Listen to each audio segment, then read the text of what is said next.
You ever wonder why some excel at social interactions while others fail at communicating with others effectively? Well, you came to the right place, because today we're going to talk about the benefits of having good social skills and how you can improve your social skills so you can be better in social interactions. Now, what are the benefits of having good social skills? Well, the first benefit to having good social skills is being able to communicate clearly, right? Being able to get your message across in a way that the other individual or the other party understands what you're saying. You see, if I was on this video right now and I was recording this and I was trying to put it up on YouTube and I couldn't articulate what I'm trying to say to you, the audience, then, there would be no point in me making this video, because you wouldn't even get what I was saying. So that's the reason why it's important to be able to have clear communication and get your ideas across in a way where the other person gets what you're saying, right? Second reason why you want to have good social skills is because you want to come off as confident and competent. Why do you want to come off as confident and competent? If you're confident and competent in what you're saying, whatever it is that you're trying to communicate is gonna land more effectively. You think about it. If you're in a social setting where this social setting has to do with sales and you're trying to sell a product to someone else, and you're not confident in what you're saying, you're not competent about your product, they're not gonna buy from you. The chances of them buying from you is very, very low.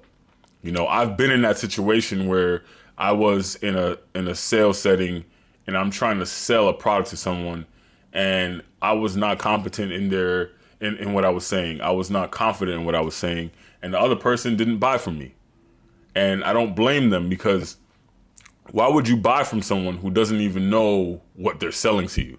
They might know a lot, but they just can't communicate to you in a way where you can understand what they're selling to you, right? So that's why it's important when you're communicating your ideas to other people, right? Now, the third reason why it's important to have good communication is that you have great presentation. You'll be able to present your ideas in a formulated fashion, in a fashion where it's easy to follow,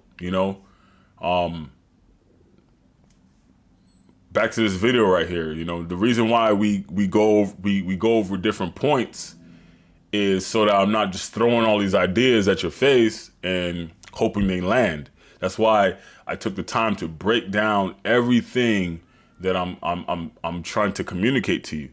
And that's what you want to do when you're having a discussion or you're having an interaction. You want to be able to break down each and every single point, so much so that the person can follow you easily, right? The next reason, right, the fourth reason why it's good to have good communication skills is because if you're in leadership, if you're looking to lead others, you want to be able to communicate to the people that you're leading. Because there's nothing worse than following somebody who can't communicate the vision to you, right? If you don't know where you're going and you can't communicate where you're going to the people who are following you, then it's just going to be chaos, right? It's going to be extreme chaos. So you want to be able to communicate, especially if you're leading a team, right? Especially if you're leading a team or others. You want to be able to communicate effectively. You want to be able to have good social skills in those social settings, right? Another benefit would be you can literally connect with strangers. Someone that you haven't met in your life. You don't know them from anywhere, right? The first time you ever met them, you're able to speak with them and get to know them, right, on the fly. That's a huge benefit to having good social skills, right? You can build powerful networks. You can feel comfortable in social settings, and you can make other people feel comfortable around you. Those are the benefits of having good social skills. So how do we cultivate good social skills, right? That's the real question. How do we cultivate good social skills, right? Well, Number one, I would say we need to practice active listening. When we're talking to somebody else, we want to listen. You see, the best people, the best communicators are great listeners. Why do you want to be a good listener? Because that person is letting you know what they need, right? That person is letting you know their needs, their wants when they're communicating with you. That person is literally giving you a picture of their world when they're communicating their ideas to you. And if you don't listen, then what's the point? What is even the point, right? You see, I've been to a lot of networking events where people are kind of trying to shove their ideas down other people's throats, right? I've been in interactions where the other person is just talking about themselves. And we all know that when you're in an interaction where someone's just talking about themselves and they don't really care about you, or don't really, have any interest in knowing who you are, those are the worst interactions to be in. But it's crazy how when we listen to people and we're genuinely actively listening to someone else and they're speaking with us, how much more so, they enjoy those conversations and how much more so they want to know about us. You see, if you want to be interesting, be interested, right? If you want to be interesting, be interested. Be interested in other people, right? That's how you become interesting. Now, the number 2 way we can cultivate better social skills is to observe social cues. So what does that mean? It means that you want to look at and observe other people's body language, because their body language will let you know what they're really saying. If they're telling you one thing but their body language is saying something else, you will kind of understand more so of, is what they're telling me true, or is it what they're telling me false? Is what they're telling me something they're really confident about, or is it not? And the more and more you do this, the better you'll get. The better you'll get at it, right? Practice empathy. You want to practice putting yourself in other people's shoes, right? That's a third way to cultivate good communication skills. Practice empathy, right? The best way to get someone else, the best way to understand someone is to allow yourself to step into their shoes, allow yourself to step into their world and kind of try to figure out what it is to be them.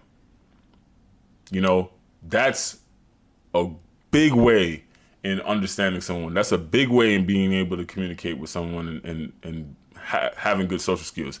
Being able to be empathetic, right? Because a lot of people are not empathetic today. Most people aren't empathetic today, right? So if you're able to, and all these skills here are learnable skills, right? All these skills are learnable skills. The key word skill, right? A skill is learnable.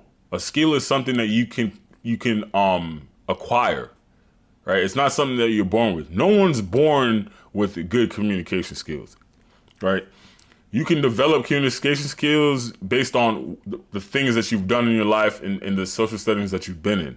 If you've been working, usually if people are working jobs that don't really require them to speak to other people, those are going to be the more of the people that don't have good communication skills, or they're not really good in social settings. The people who are always in those customer service jobs, the people who always have to deal with people, leadership positions, those are the people that develop communication skills over time. If they're any good at what they're doing, because they need those skills in order to lead their teams.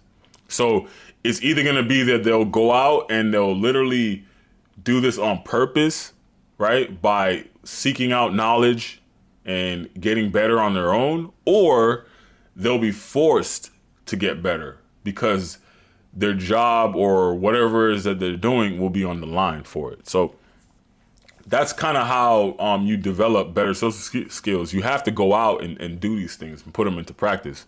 You know, knowing them is one thing, doing them is another thing, right? The fourth way, that was just the third way. The fourth way to learn good communication skills is to initiate conversations with people. And how easy is it to initiate a conversation with somebody? Literally, if you see somebody with some nice shoes, you just say, hey, compliment them on their shoes. Those are nice shoes. Where'd you get them from? That will spark a conversation. Or you could just say hi. That will spark a conversation. It is really easy to spark a conversation with somebody, right? It's not that hard. And once you spark a conversation, then you just ask open-ended questions. You ask open-ended questions, and that will have the conversation go deeper, where you and the other party will get to know each other better, right? This will work in anything, right? This works with dating. This works with meeting a new business contact, a new client, a new potential customer.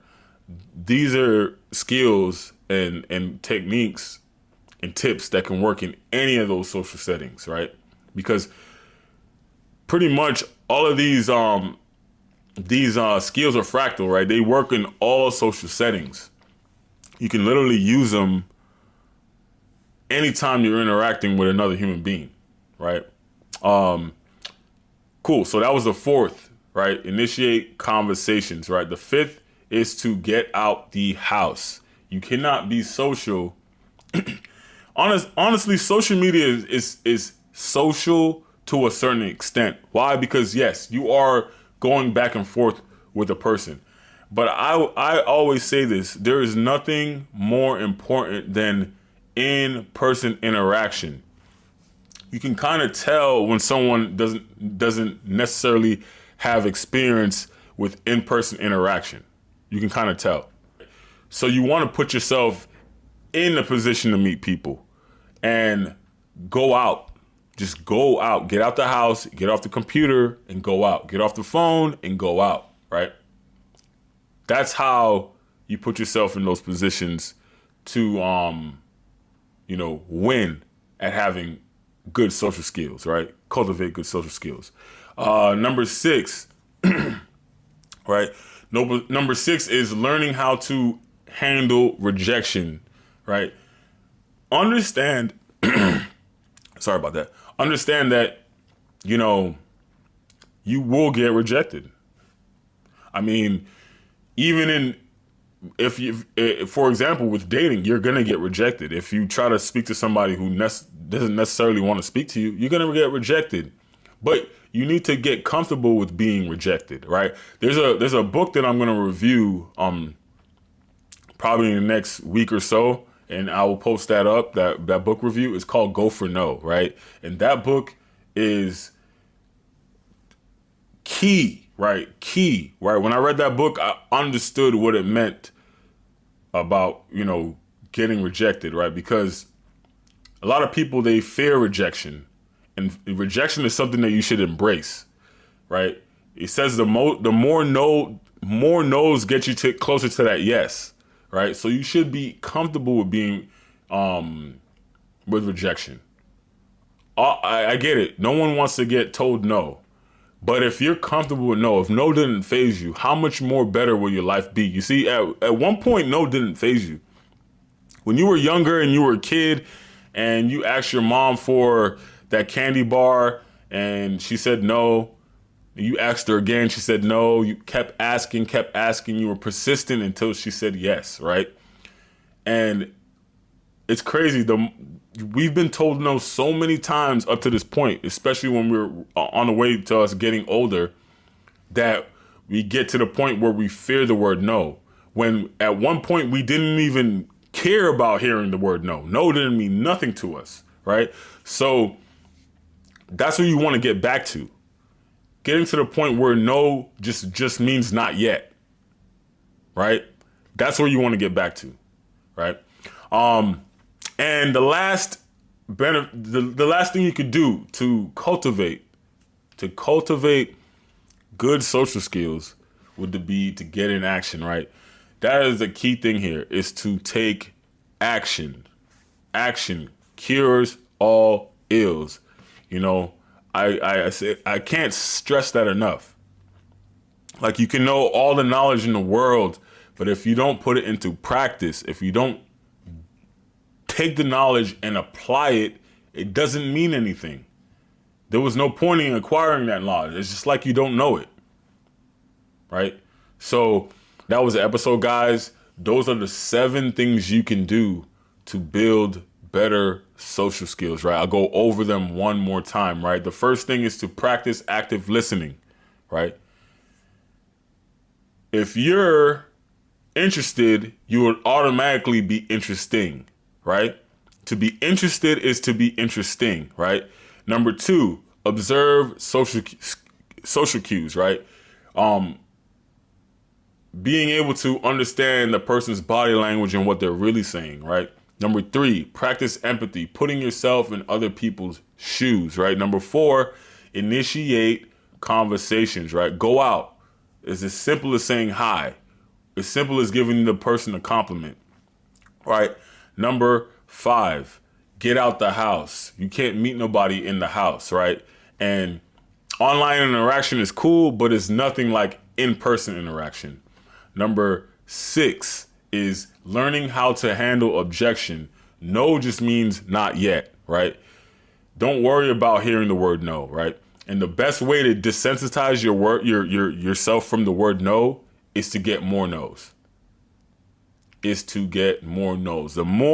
best way to desensitize yourself from going out and meeting people is to go out and meet more people. The best way to get rid of that anxiety is to go out and do the thing. So, thank you for tuning in. Be sure to like, comment, subscribe, and share this with someone who you think can benefit from this video. And I have more videos coming. Peace out.